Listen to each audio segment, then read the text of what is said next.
Selamat pagi adik-adik. Udah 7 hari nih kita nggak ketemu, gak ibadah bareng lagi secara online. Dan hari ini akhirnya kita bisa ibadah lagi secara online. Dan hari ini aku seneng banget nih karena aku ditemenin oleh 2 orang singar. Di samping kanan aku ada Utin, di samping kiri aku ada Kak Adin. Oke, tanpa banyak ngomong lagi, mari kita sama-sama puji Tuhan. Kita angkat pujian Langit dan Bumi, pujilah Tuhan.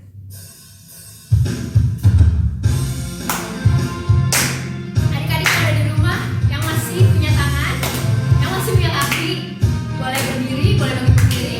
Kita boleh tepuk tangan, yang punya alat musik boleh bermain musik, yang bisa joget boleh joget. Pokoknya kita memuji Tuhan, bebas deh. Siap? Langit dan bumi, pujilah Tuhan.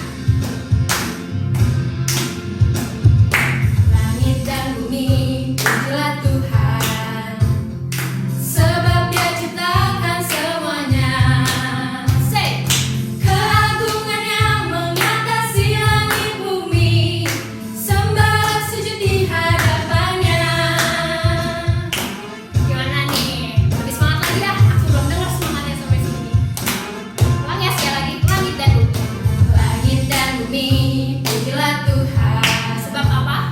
Sebab Dia ciptakan semuanya. Say, keagungannya mengatasi langit bumi, sembah sujud di hadapannya.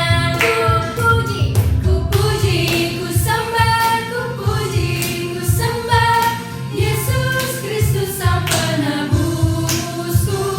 Ku puji, ku sembah, ku puji, ku sembah Yesus Tuhan dan Rajaku. Yeah. Kita ulang bersama-sama dari awal. Langit dan bumi, langit dan bumi, pujilah Tuhan. Sebab Dia ciptakan semuanya. Keagungannya mengatasi langit bumi, sembah sujud di hadapannya. Semuanya. Ku puji, ku sembah, ku puji, ku sembah Yesus Kristus Sang Penebusku. Ku puji, ku sembah, ku puji, ku sembah Yesus Tuhan dan Rajaku. Ku puji, ku sembah, ku puji, ku sembah Yesus Kristus Sang Penebusku. Ku puji, ku sembah, ku puji, ku sembah Yesus Tuhan dan Rajaku.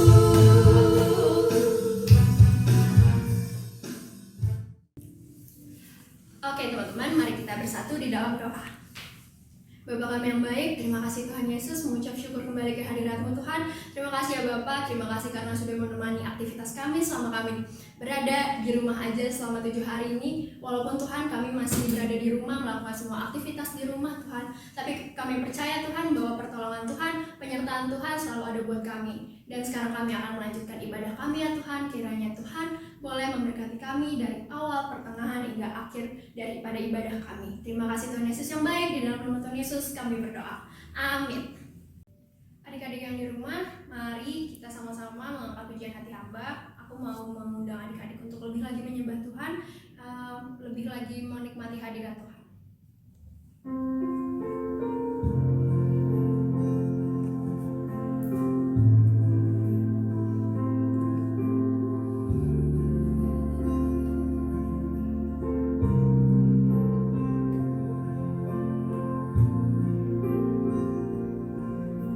Sama-sama kita nikmati hadirat Tuhan. Kita ucapkan, tak dapat lupakan. Tak dapat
mendengarkan sebagian kebenaran daripada firman Tuhan. Aku mau mengajak adik-adik untuk lebih lagi menyembah Tuhan. Kita sama-sama angkat pujian Rohmu yang hidup.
Selamat pagi adik-adik, kembali lagi sama aku Kak Adin.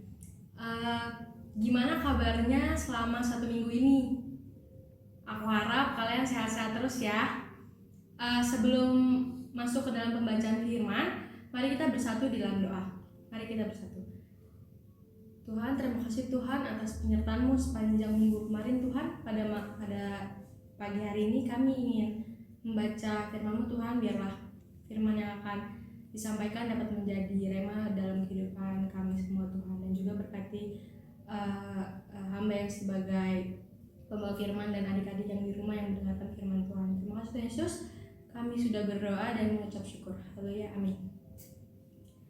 Nah adik-adik, pada hari ini ayat Alkitab yang akan kita baca dari kitab Kejadian 26 ayat 17 sampai 25. Aku akan bacain ya buat adik-adik. Kejadian 26 ayat 17 sampai 25. Jadi pergilah Ishak dari situ dan berkemahlah ia di lembah Gerar, dan ia menetap di situ. Kemudian Ishak menggali kembali sumur-sumur yang digali dalam zaman Abraham ayahnya, dan yang telah ditutup oleh orang Filistin sesudah Abraham mati. Disebutkannya lah nama sumur-sumur itu menurut nama-nama yang telah diberikan oleh ayahnya. Ketika hamba-hamba Ishak menggali di lembah itu, mereka mendapati di situ mata air yang berbual-bual airnya. Lalu bertengkarlah para gembala Gerar dengan para gembala Ishak. Kata mereka, air ini kepunyaan kami. Dan Ishak menamai sumur itu Esek, karena mereka bertengkar dengan dia di sana. Kemudian mereka menggali sumur lain, dan mereka bertengkar juga tentang itu. Maka Ishak menamai sumur itu Sitna. Ia pindah dari situ dan menggali sumur yang lain lagi. Tetapi tentang sumur ini mereka tidak bertengkar. Sumur ini dinamainya Rehobot. Dan ia berkata, sekarang Tuhan telah memberikan kelonggaran kepada kita sehingga kita dapat beranak cucu di negeri ini. Dari situ ia pergi ke Beersheba. Lalu pada malam itu Tuhan menampakkan diri kepadanya serta berfirman, "Akulah Allah ayahmu Abraham. Jangan takut, sebab aku menyertai engkau. Aku akan memberkati engkau dan membuat banyak keturunanmu karena Abraham hambaku itu." Sesudah itu Ishak mendirikan mezbah di situ dan memanggil nama Tuhan. Ia memasang kemahnya di situ, lalu hamba-hambanya menggali sumur di situ. Nah, adik-adik, siapa yang gak pernah mengalami kegagalan dalam hidupnya? Pasti gak ada kan? Semua orang pasti pernah gagal. Kegagalan merupakan bagian hidup dari semua orang. Jika kita pernah gagal, jangan menyerah, tapi coba lagi. Jangan biarkan perasaan gagal merusak hidup kita. Tema ibadah kita hari ini adalah bersahabat dengan kegagalan. Kalian pasti tahu kan penyanyi terkenal Whitney Houston? Ia merupakan seorang penyanyi terkenal yang punya banyak banget penghargaan. Tetapi pada akhir hidupnya, ia mati karena overdosis obat-obatan yang dia minum untuk mengatasi stres yang ia alami. Whitney Houston adalah salah satu contoh tokoh yang hidupnya dirusak oleh perasaan gagal. Nah, ada yang tahu nggak siapa Claudia Santoso? Claudia Santoso adalah pemenang The Voice of Germany tahun 2019. Untuk menjadi juara, Claudia melewati berbagai proses. Ia bahkan mengalami kegagalan berkali-kali dalam banyak ajang pencarian bakat. Tetapi ia tidak patah semangat, melainkan terus berjuang dan berlatih. Hingga pada 2019, Claudia mengikuti audisi The Voice of Germany dan akhirnya ia lolos, bahkan ia menjadi juara. Claudia itu tidak membiarkan dirinya kalah oleh perasaan gagal. Dari kedua contoh yang tadi aku sampaikan, kita melihat bahwa tidak seorang pun sempurna. Itulah sebabnya kegagalan adalah hal yang manusiawi. Kita harus menyadari bahwa kegagalan adalah bagian kehidupan yang perlu dan harus kita terima. Kita juga belajar memilih dan menempatkan kegagalan yang kita alami sebagai alat pendewasaan dan pengembangan diri dengan selalu penuh ucapan syukur. Lalu, apa sih arti kegagalan menurut Alkitab? Kali ini kita akan membahasnya melalui tokoh Alkitab yaitu Ishak. Dalam Kejadian 26 ayat 17-25 menceritakan tentang perjuangan Ishak menggali sumur mati di lembah Gerar. Di daerah ini ada beberapa sumur yang telah digali oleh Abraham. Namun, lama sesudah Abraham meninggal, sumur-sumur ini ditutup oleh orang Filistin. Mengapa sih sumur ini ditutup? Padahal air merupakan sumber daya alam yang sangat penting. Air bahkan bernilai dari emas. Barang siapa yang menguasai air, orang itu akan berjaya. Jika sumur-sumur ini ditutup oleh orang Filistin, kemungkinan besar sumur-sumur ini telah kering dan mati sehingga ditinggalkan dan terbengkalai. Ishak tetap melihat adanya sebuah harapan dalam sumur-sumur yang mati. Dengan meminta pertolongan Tuhan, Ishak berjuang untuk menggali dan menghidupkan sumur-sumur yang telah mati itu. Dengan tekun, Ishak dan para hambanya menggali sumur yang telah lama mati. Segala daya dikerahkan oleh Ishak sehingga sumur pertama berhasil digali. Sumur ini menyemburkan air melimpah berbual-bual yang menandakan usaha dan perjuangan Ishak tidak sia-sia. Namun, saat jerih lelah Ishak belum terbayar lunas, penduduk Gerar yang tadinya tidak mengindahkan keberadaan sumur mati ini mengklaim bahwa sumur ini milik mereka. Mereka bertengkar dengan Ishak. Kesuksesan Ishak yang sudah di depan mata harus sirna dan musnah berganti kegagalan dalam sekejap. Ibaratnya nih adik-adik, sudah naik tangga hingga di tempat tertinggi, tiba-tiba tangganya patah dan terjatuh celaka. Ishak sukses dan sekaligus gagal. Sukses menggali sumur, tetapi gagal memilikinya karena orang Gerar. Dalam kehidupan ini, pasti ada aja orang-orang semacam penduduk Gerar. Ogah kerja, tapi mencuri kemuliaan hasil kerjanya. Kayak ada pepatah bilang, ogah getahnya mau nangkanya. Menandai pertengkaran itu, maka Ishak menamai sumur itu Esek. Adik-adik, Ishak tidak berhenti sampai di situ. Akhirnya ia dan kaumnya menggali sumur yang kedua. Dan sekali lagi ia sukses membuat sumur ini hidup kembali. Namun lagi-lagi direbut oleh para penggembala Gerar. Untuk kedua kalinya, Ishak dan kaumnya gagal memiliki dan menikmati hasil kerjanya. Sumur kedua dinamai Sitna. Semua kesuksesan dirampas dalam sekejap oleh para gembala Gerar. Pasti menyebalkan ya adik-adik. Nah adik-adik, apakah Ishak patah arang karena kegagalannya datang secara berturut-turut? Agaknya Ishak dan kaumnya ini bukan tipe orang yang mudah patah dan menyerah. Kegagalan tidak membuat mereka jerah dan hanya meratapi nasib. Sebenarnya cukup alasan untuk Ishak marah, merasa kecewa, frustasi, kapok, bahkan ingin menyerah. Namun bukan sikap itu yang mereka pilih. Ishak dan kaumnya melakukan evaluasi dan mengatur strategi. Jika mereka menggali di daerah yang sama persis, maka kegagalan pasti akan berulang kembali. Belajar dari dua pengalaman sebelumnya, maka Ishak dan kaumnya bergeser ke tempat lain. Tidak disebutkan seberapa jauh jaraknya dari kedua sumur sebelumnya. Tetapi kemungkinan besar memang tidak terlalu jauh dari kedua sumur itu, sekalipun tidak dapat dikatakan terlalu dekat. Ishak dan kaumnya menggali sumur ketiga, dan lagi-lagi ia berhasil membuat sumur itu kembali hidup. Air mengalir dan tidak terjadi pertengkaran lagi dengan kaum Gerar. Ishak menghayati peristiwa ini sebagai anugerah dari Allah. Ada 3 sumur yang Ishak gali dan diberi nama, yaitu yang pertama Esek, yang berarti pertengkaran. Yang kedua Sitna, yang artinya kedengkian. Dan yang ketiga adalah Rehobot, atau Tuhan memberi kelegaan. Nah, adik-adik, ketiga nama sumur ini mencerminkan dinamika jatuh bangun, gagal dan sukses perjuangan hidup Ishak. Ishak sadar bahwa keberhasilannya bukan saja hasil kerjanya sendiri, melainkan karena kemurahan Allah. Dari 2 peristiwa terdahulu memberi pelajaran bahwa jika bukan Tuhan yang memberikan kemurahan, maka kesuksesan dapat berubah menjadi kegagalan. Nah adik-adik, perasaan gagal ini dampaknya sangat serius, mulai dari kecewa, marah, sedih, dan bahkan dapat merusak gambar diri kita.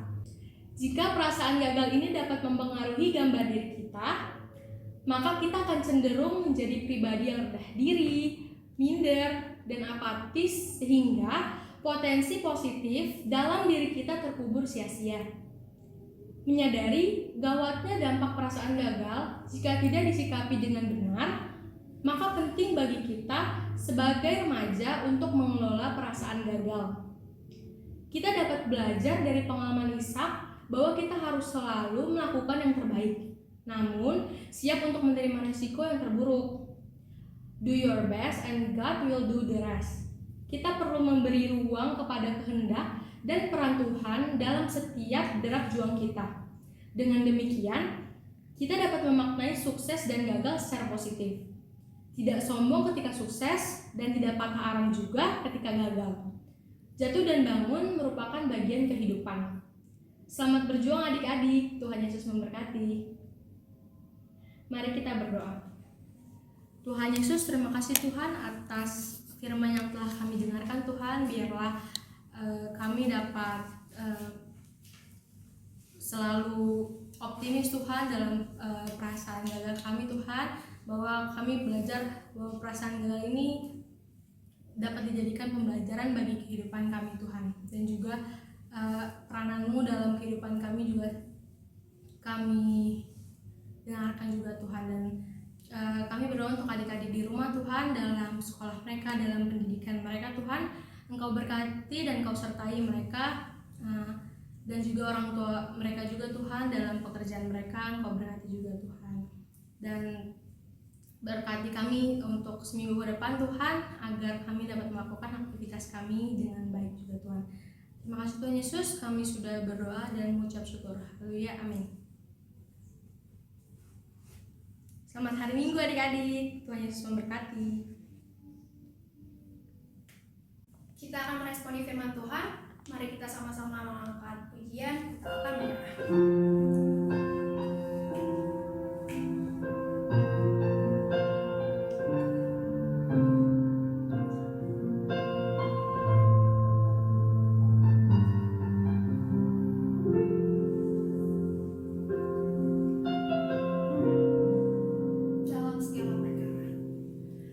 Dalam segala perkara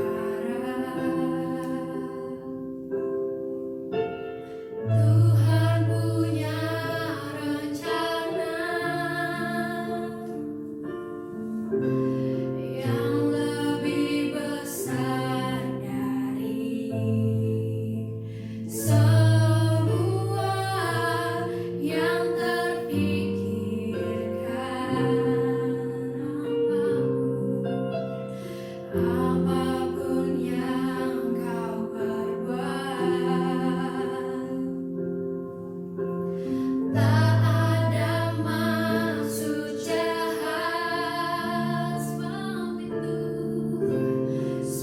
itu ku lakukan semua denganmu Tuhan.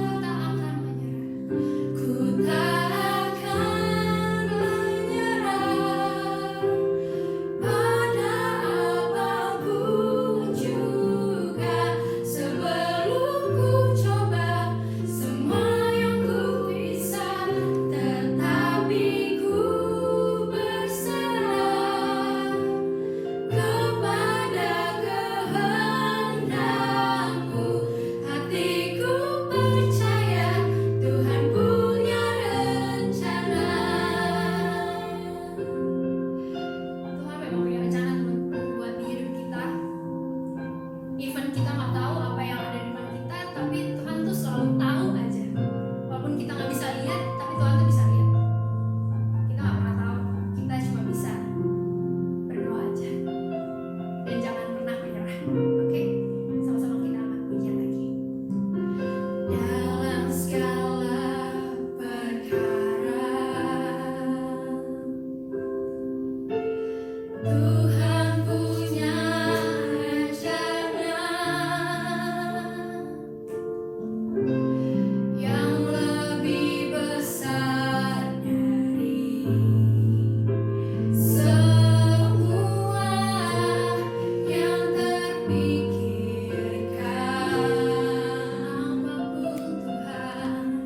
Apapun yang kau berbuat, tak ada maksud jahat, tak ada maksud jahat, sebab itu ku lakukan semua denganmu Tuhan. Ku tak akan menyerah pada apapun juga, sebelum ku coba semua yang ku bisa, tetapi ku berserah kepada kehendak-Mu. Hatiku percaya Tuhan punya rencana. Ku tak akan menyerah pada apapun juga, sebelum ku coba semua yang ku bisa, tetapi ku berserah kepada kehendak-Mu. Hatiku percaya Tuhan punya rencana.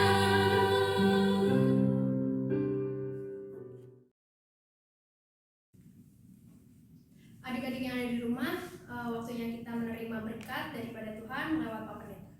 Pak Pendeta dipersilahkan. Anak-anak remaja taruna, kita sudah mengakhiri ibadah kita di minggu pagi hari ini. Kita akan menerima berkat yang dari Tuhan. Mari kita tundukkan kepala kita.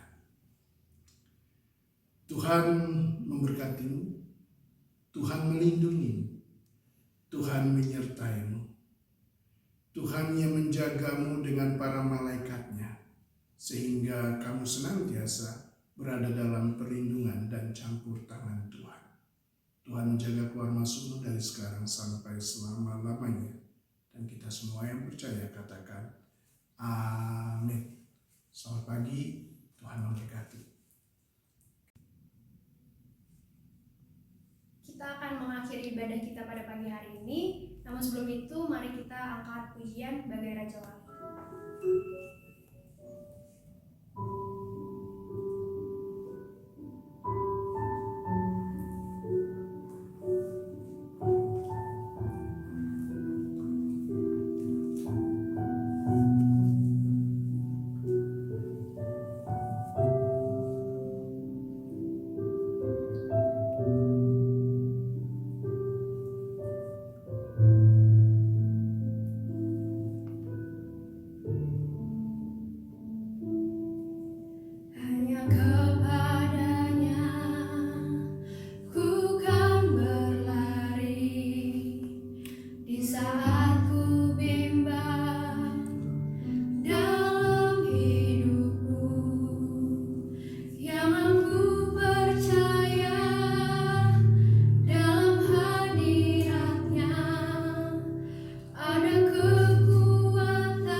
3M-nya, memakai masker, menjaga jarak, dan mencuci tangan. Selamat hari Minggu, dadah! Ku kan terbang tinggi bagai Raja Wali di atas segala persoalan hidupku, dan aku percaya saat ku bersama Dia, tiada yang mustahil bagi Dia. Bagai induk Raja Wali yang mengajarkan anaknya terbang, seperti itulah Engkau bagiku Bapa. Setiap hembusan badai adalah latihan bagi kekuatan sayapku. Aku akan terbang tinggi dan semakin tinggi. Ku kan terbang tinggi bagai Raja Wali